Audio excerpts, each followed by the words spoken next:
Hey friends, we are still in our journey walking through Acts, and today we get to read Acts chapter 14, verses 8 through 20. And it's a pretty astonishing story that you read here. Some very unique things to us, at least, that are happening in here. So essentially, Paul and Barnabas are still traveling on their mission, and they are going through the city or the town of Lystra. And as they're going through, there is a man that they come across who's lame from birth, what we're told, and he's listening to what Paul is preaching. And in our story, Paul's the chief speaker here, which should not surprise us at all, as he kind of is a very central figure in our journey through Acts so far.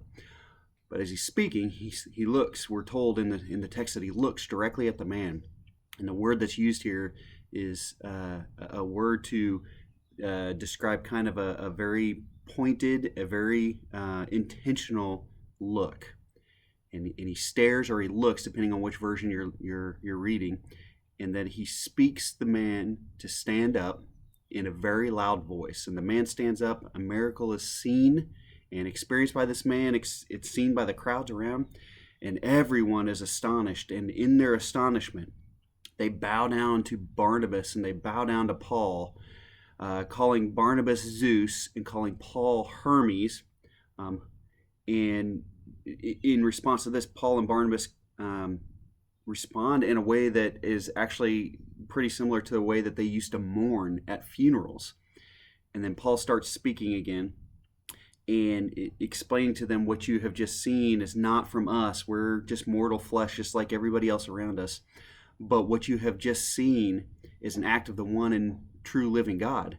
And that the good news is he asks you to turn from those, what he calls worthless things, and you have an opportunity and ability to worship him because he actually loves you, not just a specific group of people. And so I just want to talk into that just for a second. First of all, we should not be surprised in this story that they think of Paul and Barnabas as gods. Just outside of the town of Lystra was a small temple, kind of a shrine, more like it, to the god Zeus, who was the chief principal Greek god. He was sort of the god of gods in that realm. And that Hermes was a messenger of the gods, very much a god himself, recognized as a god himself, but he was a messenger for him. He was the one that could speak eloquently and could speak and convey every message and decision that was made by those at the Olympiad. And so that's how they recognize Paul and Barnabas in their astonishment. And another thing is gods were thought of as when they perform a miracle, that they would do this stare. They would look intently without blinking, is what it was called. And that they would speak in a voice that was kind of otherworldly or extremely loud, or a way that would shake those individuals. And so it shouldn't surprise us at all that this is how Paul and Barnabas might have been recognized on a trip, at least in some places. But it leads me to ask this question. When is the last time you were in awe? Or when was the last time you were astonished, maybe by something that you just couldn't explain or something like that? I think it's a relevant question because we like explanation. And I think sometimes in our efforts to experience things and to be able to share things and to not look like we're some kind of crazy person, we have to explain everything away. But when's the last time we took a step back and just were in the moment?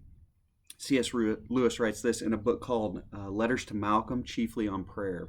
He's writing to a friend of his, and he says, I think the low church milieu that I grew up in did not tend to be too cozily at ease in Zion. My grandfather, I'm told, used to say that he looked forward to having some very interesting conversations with St. Paul when he got to heaven. Two clerical gentlemen talking at ease in a club. It never seemed to cross his mind that an encounter with St. Paul might be rather an overwhelming experience, even for an evangelical clergyman of good family.